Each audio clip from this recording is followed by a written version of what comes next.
بار سلام خدمت همه دوستان، امیدوار هستم که جور صحتمند باشین. دوستان ما در برنامه ورد روی یک تا تقدیرنامه کار میکنیم. خب میریم کار شروع میکنیم. خب در گزینه قدم اول میریم بالای گزینه انزرت، گزینه شیپ و یک تا شیپ رو به خود انتخاب میکنیم، رسم میکنیم. به این اندازه میگیریم و بعدا هم از این قسمت خود میکنیم میره و بالاشون راست کلیک میکنیم گزینه فرمت شیپ و در قسمت ما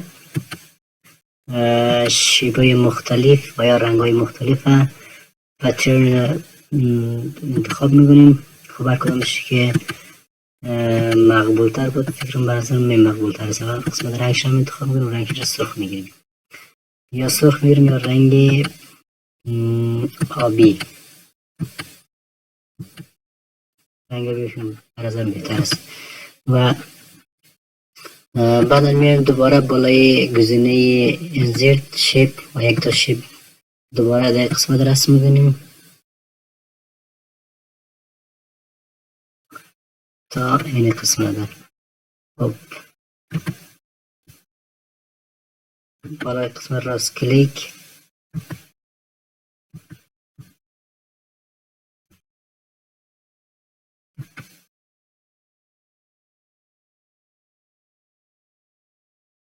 و اد پایین میزیم در قسمت و کمی زوم میکنیم صفحه تا به ما بهتر نمایش داده شود و یک تا اد پایین به این قسمت اضافه میکنیم، اد پایین و یک اد پایین دیگه به این قسمت اضافه میکنیم و میم در قسمت در دیلیت میکنیم، دیلیت پایین و میره کش میگیریم به طرف چپ، میره خیلی مستقیم میگیریم تا شکل ما شکل منظم تر به خود بگیریم و میایم قسمت پایین میرم میگیم در قسمت بالا کش میکنیم تا این شکل ما شکل استاندارد خود به خود بگیره. خب دوسته شد از قسمت شیبی این طرف یا کمی طرف میریم تا قسمت دیده نشه و از این کنترل یک تا کاپی میگیریم و این میچرخونیم در قسمت فیت میکنیم.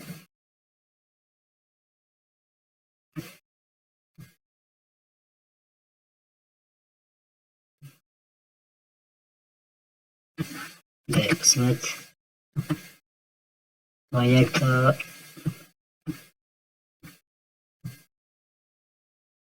پایین به قسمت هم اضافه میکنیم که منظم تر به این قسمت.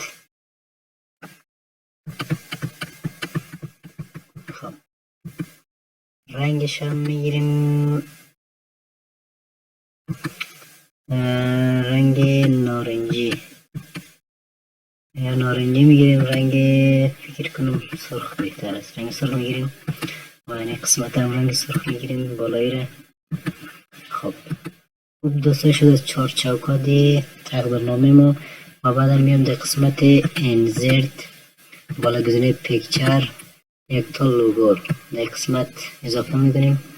خب بیام ببینیم که لوگو در کجاست. لوگو بالای درایو سی میریم دی و قسمت فولدر لوگو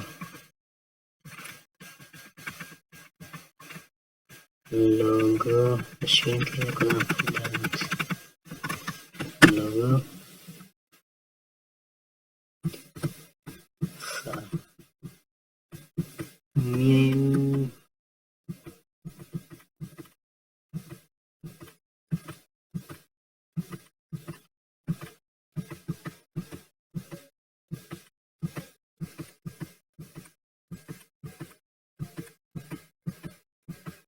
خب میایم این لوگو را در قسمت انتخاب میکنیم، راست کلیک وارپ تیسک و ایران بهاین تیسک میگیریم، در قسمت میاریم اندازیم و اندازش هم کمی بزرگتر این قسمت.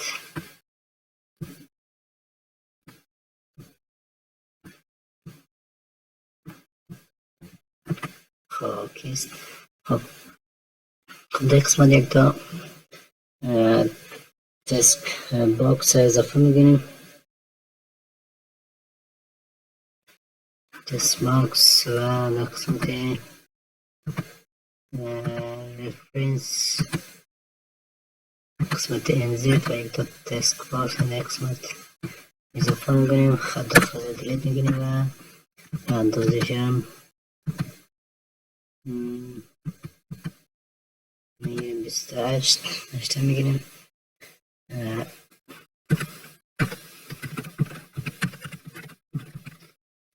کابل یونی اور سیتی، کابل یونی اور سیتی فوندر میدیم در قسمت میدیم از فوند و اندازش رو دوباره بزرگتر میکنیم تا یک شکل مقبولتر به خود اختیار کنه. خب کنترل ای بولد میکنیم و اندازش کمی خودتر میگیریم.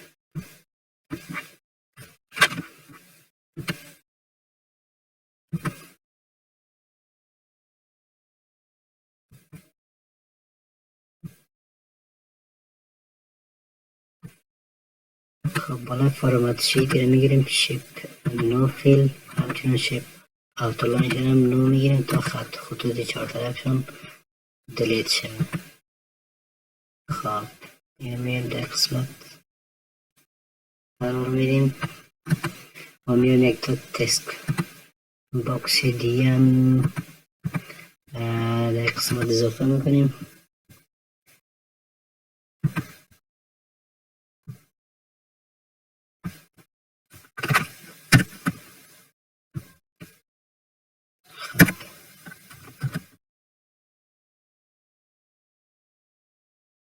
کنترل وی و نوشته میکنیم سر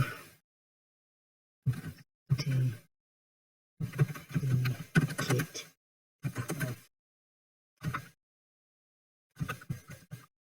افگه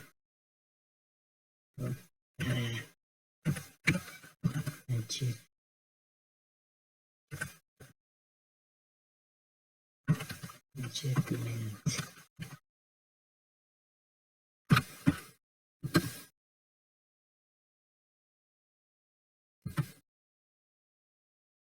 در وسط میاریم.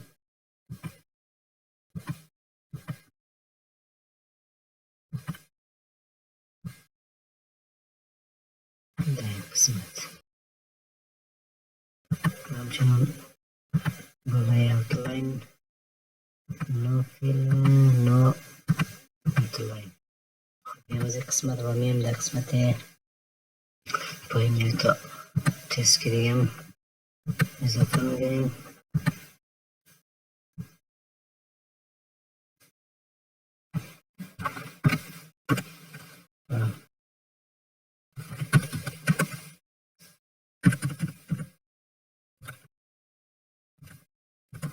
This certificate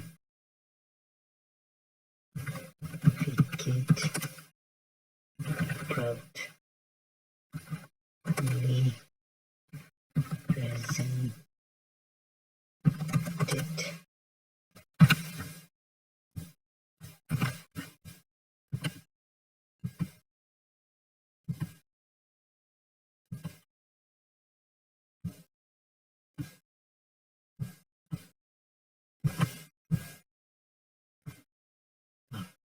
در وسط میریم و یک قسمت رو میبینیم یک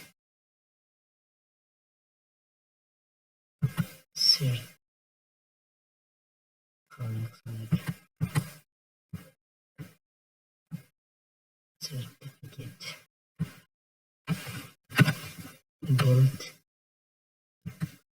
no outline و no shape.